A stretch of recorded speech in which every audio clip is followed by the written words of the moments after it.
प्रिय दोस्तों, सत्यवचन कार्यक्रम में आपकी उपस्थिति के लिए आपको धन्यवाद और आपका पुनः स्वागत है। जैसे कि आप जानते हैं कि हम इन अध्ययनों के द्वारा से परमेश्वर के जीवित वचन बाइबल की सच्चाइयों और भेदों को जानने का प्रयास कर रहे हैं। हमारे सभी नए दर्शकों को मैं आज बताना चाहता हूं कि हम इन दिनों यूहन्ना रचित सुसमाचार से अध्ययन कर रहे हैं और आज हम 12वें अध्याय से अपने मनन को आरंभ करेंगे। दोस्तों, यीशु जन्म से ही परमेश्वर की योजना को पूरा करने का काम कर रहे थे, अर्थात उस क्रूस की ओर बढ़ रहे थे जिस पर उन्हें सारी मानव जाति के लिए अपना बलिदान देना था। और अब हम पाते हैं कि यीशु बैतनिया में मरियम, मार्था और लाजर के घर पर आते हैं। सारे लोगों के बीच हम यह पाते हैं कि मरियम ही वह स्त्री थी जिसने यीशु के उस बलिदान को समझकर उसका अभिषेक किया। यीशु ने लाजर को मृतकों में से जिलाया और जिलाकर इस बात को प्रकट किया था कि पुनरुत्थान और जीवन यीशु ही है। यह परिवार यीशु से प्रेम करने वाला परिवार था जो उसकी सेवा में उसे सहयोग करता और यीशु भी उनसे प्रेम रखता था। इस अभिषेक के उपरांत ही यीशु यरूशलेम को अपनी यात्रा आरंभ करते हैं। आज भी यीशु को अपनी सेवा कार्य के लिए ऐसे परिवारों की आवश्यकता है। मित्रों, यह क्या ही सुहावनी बात है कि यीशु अपने कार्य को इस पृथ्वी पर पूरा करने के लिए ऐसे परिवारों को चाहते हैं जो उनसे प्रेम रखें और उनकी सेवा में सहयोग करें। क्या आप उन परिवारों में से हैं जो इस सेवा कार्य में हाथ बटा रहे हैं या सहयोग कर रहे हैं? तो चलिए दोस्तों, हम आगे देखते हैं कि जो परिवार सेवा करता है वह कैसे काम करता है और क्या करता है। यूहन्ना 11 अध्याय उसके 49 से 52 पद में आगे लिखा है, तब उनमें से काइफा नामक एक व्यक्ति ने, जो उस वर्ष का महायाजक था, उनसे कहा, तुम कुछ भी नहीं जानते और न यह समझते हो कि तुम्हारे लिए यह भला है कि हमारे लोगों के लिए एक मनुष्य मरे और सारी जाति नष्ट न हो। यह बात उसने अपनी ओर से न कही, परंतु उस वर्ष का महायाजक होकर भविष्यवाणी की कि यीशु उस जाति के लिए मरेगा, और न केवल उस जाति के लिए वरन इसलिए भी कि परमेश्वर की तितर बितर संतानों को एक कर दे। ध्यान दें, उन्होंने तर्क किया कि रोम के हाथों राष्ट्र का विनाश हो, उससे अच्छा तो यह है कि यीशु ही मारा जाए। रोचक बात तो यह है कि उन्होंने यीशु को मार दिया, तथापि इस्राएल रोम के हाथों नाश नहीं किया गया। रोमी सम्राट तीतुस ने सन 70 में इस्राएल का नाश किया। यहाँ पर एक विचित्र बात देखने को मिलती है, काइफा की भविष्यवाणी, क्योंकि वह उस वर्ष का महायाजक था। वह एक चतुर राजनीतिज्ञ था। आगे हम हन्ना के बारे में पढ़ेंगे। वह भी एक धूर्त था। राजगद्दी के पीछे उसी का अधिकार चलता था। काइफा को भविष्यवाणी का वरदान था, यह सोचना हमारी मूर्खता होगी। पुराने नियम में बिलाम की नाई वह भविष्यवाणी कर सकता था। यहां हम आगे देखते हैं यूहन्ना रचित सुसमाचार 11 अध्याय उसके 53 और 54 पद में, अतः उसी दिन से वे उसके मार डालने का षड्यंत्र रचने लगे। इसलिए यीशु उस समय से यहूदियों में प्रकट होकर न फिरा, परंतु वहां से जंगल के निकटवर्ती प्रदेश के इफ्राइम नामक एक नगर को चला गया और अपने चेलों के साथ वहीं रहने लगा। यह अंत का आरंभ है। अब वे यीशु की हत्या करने के लिए खुलकर सामने आ गए थे। उनका विरोध अब प्रकट में था। हम नहीं जानते कि प्रेम नगर कहाँ है। वह संभव था ग्रामीण क्षेत्र में कहीं था। यूहन्ना रचित सुसमाचार 11 अध्याय उसके 55 से 57 पद में आगे लिखा है, यहूदियों का फसह पर्व निकट था और बहुत से लोग फसह से पहले देहात से यरूशलेम को गए कि अपने आप को शुद्ध करें। अतः वे यीशु को ढूंढने लगे और मंदिर में खड़े होकर आपस में कहने लगे, तुम क्या सोचते हो, क्या वह पर्व में नहीं आएगा? प्रधान याजकों और फरीसियों ने भी आदेश दे रखा था कि यदि कोई यह जाने कि यीशु कहाँ है तो बताए, ताकि उसे पकड़ सकें। यहूदी फसह से पूर्व यरूशलेम आ जाते थे कि शोधन की प्रक्रिया को पूरी करें। जब वे इन शोधन संस्कारों को निभाते थे तब वे एक दूसरे के संपर्क में होते थे। अतः उन्हें यीशु के विषय चर्चा करने का या मतभेद प्रकट करने का अच्छा अवसर मिल जाता था। वे सोच रहे थे कि यीशु फसह में वहां आएगा या नहीं, क्योंकि यहूदी उसकी घात में थे। यहाँ फिर यीशु की वही बात आती है। उन्होंने मूसा पर विश्वास नहीं किया तो वे मृतकों में से जी उठे व्यक्ति पर विश्वास क्यों करेंगे? यीशु ने लाजर को पुकारा और वह चलकर कब्र से बाहर आ गया। वहां अनेक यहूदी भी यरूशलेम से आए थे। उन्होंने यह चमत्कार देख यीशु में विश्वास किया, परंतु कुछ ने यरूशलेम जाकर धर्मगुरुओं को यह समाचार सुनाया। समाचार सुनकर महायाजक काइफा ने आदेश दिया कि संपूर्ण राष्ट्र को बचाने के लिए एक का मरना आवश्यक है, और उन्होंने उसे मार डालने का षड्यंत्र रचा। उन्होंने आराधकों को भी आदेश दिया कि उसे देखें तो उन्हें सूचित करें। यीशु वहां से फिर एकांतवास में चला गया। अब हम देखेंगे कि यीशु का समय आ गया है, अतः वह यरूशलेम प्रवेश की तैयारी में है। हम देखते हैं यहूदी और यूनानियों द्वारा यीशु की गवाही। यूहन्ना में यीशु अपनी सार्वजनिक सेवा का आरंभ गलील के काना नगर में विवाहोत्सव से करता है, और लाजर के घर भोजन करके वह अपनी सेवा का समापन करता है। हमारे प्रभु यीशु ने मसीही परिवार को महत्व दिया है। इसी कारण परमेश्वर ने विवाह को आशीषित ठहराया है। यूहन्ना रचित सुसमाचार 12 अध्याय उसके 1 से 3 पद में लिखा है, यीशु फसह से 6 दिन पहले बैतनिय्याह में आया, जहां लाजर था जिसे यीशु ने मरे हुओं में से जिलाया था। वहां उन्होंने उसके लिए भोजन तैयार किया, और मार्था सेवा कर रही थी, और लाजर उनमें से एक था जो उसके साथ भोजन करने के लिए बैठे थे। तब मरियम ने जटामासी का आधा सेर बहुमूल्य इत्र लेकर यीशु के पांव पर डाला और अपने बालों से उसके पांव पोंछे, और इत्र की सुगंध से घर सुगंधित हो गया। यरूशलेम में धर्मगुरु यीशु की हत्या का षड्यंत्र रच रहे थे, और यहाँ बैतनिय्याह में उसके मित्र उसे भोज खिला रहे थे। क्रूस की घटनाओं में हम इस भोज पर ध्यान देंगे। मृतकों से जिलाया गया लाजर मसीह की संगति में था। यीशु ने कहा था कि वह पुनरुत्थान और जीवन है, और उसमें विश्वास करने वाला मरकर भी जीवित रहेगा। यूहन्ना रचित सुसमाचार 11 अध्याय उसके 25 पद में। यह लाजर के बारे में सच था, वह मरकर जीवित हुआ था। आत्मिक रूप में तो यह आपके और मेरे लिए भी सच ही है। हम अपने अपराधों और पापों में मरे हुए थे। हमें प्रभु यीशु का अनुभव नहीं था, उसके साथ हमारी संगति भी नहीं थी। अतः उसने हमारे लिए कहा, यूहन्ना रचित सुसमाचार 11 अध्याय उसके 26 पद में, जो कोई जीवित है वह मुझ पर विश्वास करता है, वह अनंत काल तक न मरेगा।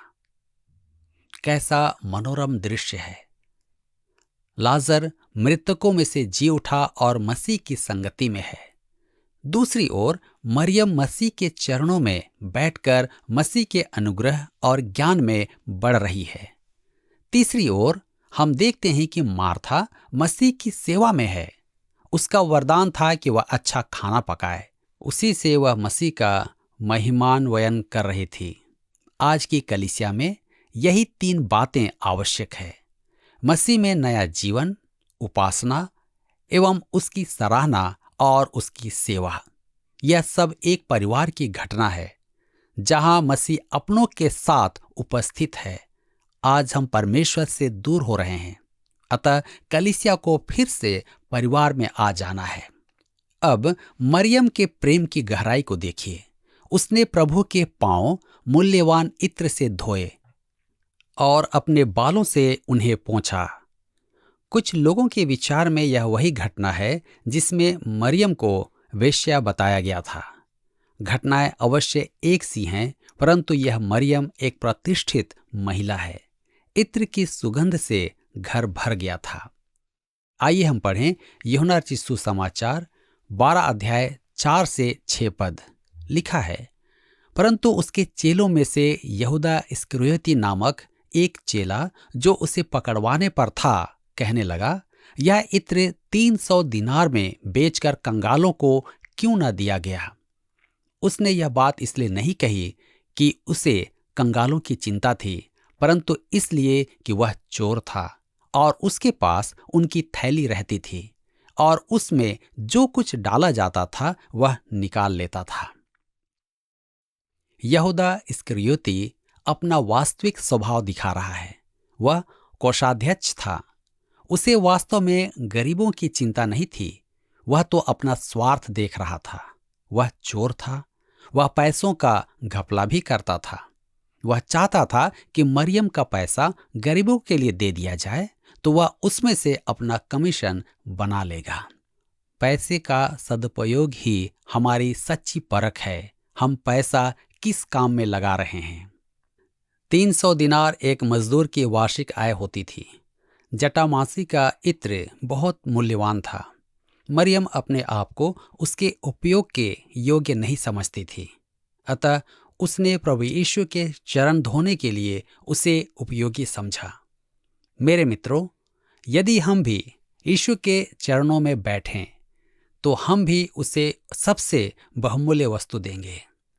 मरियम ने वह इत्र संगमरमर के पात्र में सुरक्षित रखा हुआ था, क्योंकि वह हिमालय पर्वत से आता था, अतः बहुत महंगा था।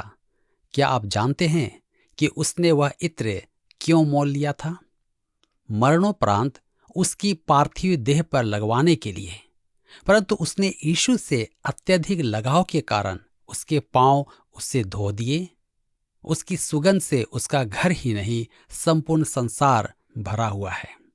यूहन्ना रचित सुसमाचार 12 अध्याय उसके 7 और 8 पद में लिखा है, यीशु ने कहा, उसे रहने दो, उसे यह मेरे गाड़े जाने के दिन के लिए रखने दो, क्योंकि कंगाल तो तुम्हारे साथ सदा रहते हैं, परंतु मैं तुम्हारे साथ सदा न रहूंगा।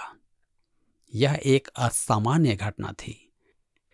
यीशु के कहने का अभिप्राय यह था कि वह दर्शा रही थी कि वह यीशु के साथ मृत्यु में प्रवेश कर रही थी। अनजाने में वह यीशु को संसार के पापों के निमित्त मृत्यु के लिए तैयार कर रही थी। यहूदा और मरियम में कैसी असमानता थी। यहाँ ज्योति और अंधकार का समागम है। मरियम ज्योति थी और यहूदा अंधकार। यीशु ने कहा कि गरीब सदा हमारे साथ रहेंगे, परंतु वह हमारे साथ सदा नहीं रहेगा। यीशु की इस बात से आप यह अर्थ न लगाएं कि वह हमारे साथ सदा रहने की अपनी प्रतिज्ञा तोड़ रहा है। उसके कहने का अर्थ यह था कि गरीबों की सेवा तो हम हर समय कर सकते हैं, परंतु गरीबों की सेवा करने में हम उसके चरणों से दूर न हो जाएं। वह दिन भी आता है जब उसके पास हमारे लिए जो है उसे पाने में देरी हो जाएगी। हमारे पास पत्र आते हैं जिनमें लिखा होता है, काश मुझे बाइबल की शिक्षा उस समय मिल जाती जब मैं युवा था। मेरे मित्रों, उसके बारे में अभी सीखें। उसके चरणों में बैठने का समय सिर्फ कामों में न लगा दें। अभी आपके पास समय है। यूहन्ना रचित सुसमाचार 12 अध्याय उसके 9 से 11 पद में आगे लिखा है, जब यहूदियों की बड़ी भीड़ जान गई कि वह वहां है, तो वे न केवल यीशु के कारण आए, परंतु इसलिए भी कि लाजर को देखें, जिसे उसने मरे हुओं में से जिलाया था। तब महायाजकों ने लाजर को भी मार डालने का षड्यंत्र रचा, क्योंकि उसके कारण बहुत से यहूदी चले गए और यीशु पर विश्वास किया। मेरे विचार में वे यीशु से अधिक लाजर को देखने आए थे। यहाँ विश्वास का अर्थ यह नहीं है कि उन्होंने यीशु को ग्रहण किया, परंतु जिज्ञासा है। आपको ध्यान होगा कि जब यीशु पहली बार यरूशलेम आया था तब भी उन्होंने ऐसा ही विश्वास दिखाया था, परंतु लिखा है कि यीशु ने उन पर भरोसा नहीं किया था। अब हम आगे देखते हैं यीशु का यरूशलेम प्रवेश। यूहन्ना रचित सुसमाचार 12 अध्याय उसके 12 पद में लिखा है, दूसरे दिन बहुत से लोगों ने जो पर्व में आए थे यह सुना कि यीशु यरूशलेम में आ रहा है। देखिए यूहन्ना अनादि अनंत से आने वाले को कैसे सांसारिक समय में जोड़ता है। यह समय फसह के उत्सव का था और जनसमूह को एक आशा थी। और आपको भी स्मरण होगा कि मत्ती के वृत्तांत में पूर्व देश से ज्योतिष आए थे और उन्होंने पूछा था कि यहूदियों के राजा का जन्म कहाँ हुआ है। यहाँ उसकी सेवा के अंत में फिर से उसे राजा कहा जा रहा है। आइए हम पढ़ें यूहन्ना रचित सुसमाचार 12 अध्याय उसके 13 से 15 पद। लिखा है, खजूर की डालियां ली और उससे भेंट करने को निकले और पुकारने लगे कि होशाना, धन्य इस्राएल का राजा जो प्रभु के नाम से आता है। जब यीशु को एक गधे का बच्चा मिला तो वह उस पर बैठ गया, जैसा लिखा है, हे सियोन की बेटी मत डर, देख तेरा राजा गधे के बच्चे पर चढ़ा हुआ चला आता है। यह यीशु का शासक और राजा के रूप में सार्वजनिक प्रदर्शन था। अब उसका उपदेश देना एवं शिक्षा देना समाप्त हो गया था। यह उसका भविष्यवाणी पूर्ति का कार्य था। अब तक वह भीड़ द्वार से आता था, परंतु अब अपनी सेवा के अंत में वह जन प्रदर्शन में प्रवेश कर रहा है। वह भविष्यवाणी पूरी करने के लिए ऐसा करता है। जैसा लिखा है, वह गधे पर बैठकर आया कि वचन पूरा हो और परमेश्वर की इच्छा पूरी हो। यूहन्ना का वृतांत छोटा है, परंतु वह स्पष्ट कहता है कि यह जकरिया नबी की पुस्तक 9 अध्याय 9 पद की भविष्यवाणी की पूर्ति है। हे सियोन की बेटी मत डर, देख तेरा राजा गधे के बच्चे पर चढ़ा हुआ चला आता है। यीशु अपने आप को मसीह दर्शाने में खुल्लम खुल्ला आता है और जन साधारण उसकी होशाना, धन्य इस्राएल का राजा जो प्रभु के नाम से आता है। इस्राएल अपने राजा के साथ क्या करेगा? उसे क्रूस पर चढ़ाएगा। यूहन्ना रचित सुसमाचार 12 अध्याय उसके 16 पद में लिखा है, उसके चेले ये बातें पहले न समझे थे, परंतु जब यीशु की महिमा प्रकट हुई तो उनको स्मरण आया कि ये बातें उसके विषय में लिखी हुई थीं और लोगों ने उससे इसी प्रकार का व्यवहार किया था। यूहन्ना इस घटना के वर्षों बाद सुसमाचार वृत्तांत लिखा था और वह स्वीकार कर रहा है कि यीशु का यह कार्य उस समय उनमें से किसी की समझ में नहीं आया था, परंतु उसके पुनरुत्थान के बाद वे इसे समझे थे। परंतु मरियम एकमात्र थी जो यीशु के साथ उसकी मृत्यु का अनुभव कर पाई थी। आगे हम पढ़ते हैं यूहन्ना रचित सुसमाचार 12 अध्याय उसके 17 से 19 पद में लिखा है, तब भीड़ के उन लोगों ने गवाही दी जो उस समय उसके साथ थे, जब उसने लाजर को कब्र में से बुलाकर मरे हुए में से जिलाया था। इसी कारण लोग उससे भेंट करने को आए थे, क्योंकि उन्होंने सुना था कि उसने यह आश्चर्य कर्म दिखाया है। तब फरीसियों ने आपस में कहा, सोचो तो सही कि तुमसे कुछ नहीं बन पड़ता। देखो, संसार उसके पीछे हो चला है। यहां परिस्थिति विस्फोटक थी, क्योंकि पर्व के लिए असंख्य जन यरूशलेम आए हुए थे और यीशु द्वारा लाजर को पुनर्जीवित करने के कारण अति उत्साह से भरे हुए थे। वे यीशु की अपेक्षा लाजर को देखने के जिज्ञासु थे, परंतु फरीसी यीशु को मार डालना चाहते थे। यीशु यदि चाहता तो ऐसी परिस्थिति का लाभ उठाकर वास्तव में उनका शासक बन सकता था, परंतु आपका और मेरा उद्धार नहीं होता। उसे तो वास्तव में हमारे उद्धार के निमित्त क्रूस की मृत्यु स्वीकार करना आवश्यक था। अतः यह जोश कुछ समय का था। यरूशलेम प्रवेश उसका विजय प्रवेश नहीं था। उसका विजय प्रवेश एक भावी घटना है जब वह फिर से आएगा। उस समय वह राजाओं का राजा और प्रभुओं का प्रभु होगा। यीशु ने अपने आप को सार्वजनिक रूप से प्रकट किया, परंतु होशाना चिल्लाने वाले दूसरे दिन चिल्लाने लगे, उसे क्रूस दो। उन्होंने अपने राजा का इनकार किया। अब हम देखते हैं यूनानियों का यीशु को ढूंढना। यूहन्ना रचित सुसमाचार 12 अध्याय 20 से 22 पद में लिखा है, जो लोग उस पर्व में आराधना करने आए थे उनमें से कुछ यूनानी थे।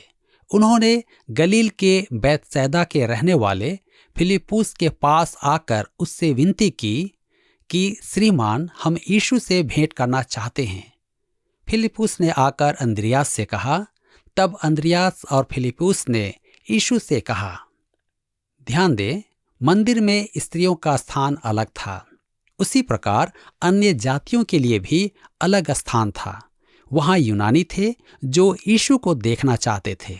अतः फिलिप्पुस को, जो यूनानी भाषा बोलता था, परिचित सा देख वे उसके पास सीधे गए। फिलिप्पुस शिष्टाचारी था, अतः वह अंद्रियास के पास गया। वे दोनों यूनानियों को यीशु के पास लाए। यूहन्ना रचित सुसमाचार 12 अध्याय उसके 23 और 24 पद में लिखा है, इस पर यीशु ने उनसे कहा, वह समय आ गया है कि मनुष्य के पुत्र की महिमा हो। मैं तुमसे सच सच कहता हूं कि जब तक गेहूं का दाना भूमि में पड़कर मर नहीं जाता, वह अकेला रहता है, परंतु जब मर जाता है तो बहुत फल लाता है। जब यीशु ने कहा, मैं तुमसे सच सच कहता हूं, तो इसका अर्थ है कि वह बड़ी गहरी बात करने जा रहा है। परंतु जब वह कहे, मैं तुमसे सच सच कहता हूं, तो वह बहुत ही महत्वपूर्ण बात कहने जा रहा है। हम यहाँ पर देखते हैं कि यीशु कहता है, मैं तुमसे सच सच कहता हूं। इसका अर्थ है अत्यधिक गंभीर एवं महत्वपूर्ण बात। और वह पद 24 और पद 25 में भी कहता है। मैं चाहता हूं कि कृपया आप इस पर ध्यान एवं मनन अवश्य करें। क्या आपको यह कार्यक्रम पसंद आया? अभी हमें एक मिस कॉल करें और आप अगले विजेता हो सकते हैं।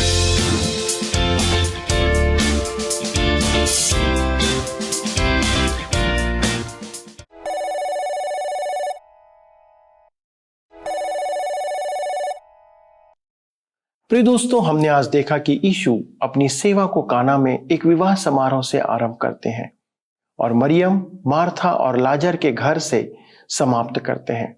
मसीही सेवा का स्थान हमारा परिवार है और हमारे परिवारों में यीशु की उपस्थिति इस बात का मार्ग प्रशस्त करती है कि हम उसके साथ सेवा कार्य में संलग्न हैं। मसीह हमारे जीवन में इसलिए भी है कि हम न केवल उसे ग्रहण करें, पर हमारे परिवारों के द्वारा उसका अधूरा कार्य इस संसार में पूरा होने पाए। आप पाते हैं कि वह परिवार यीशु से प्रेम रखता था और यीशु भी उनसे प्रेम रखते थे। उस परिवार ने मसीह के एक अद्भुत आश्चर्य कर्म को न केवल देखा था, पर अनुभव भी किया था। जब हम अपने जीवन में परमेश्वर के कार्यों को अनुभव करते हैं, तो वह हमें इस बात के लिए भी प्रोत्साहित करता है और कृतज्ञ करना चाहता है कि हम उसके लिए जीवन जिएं।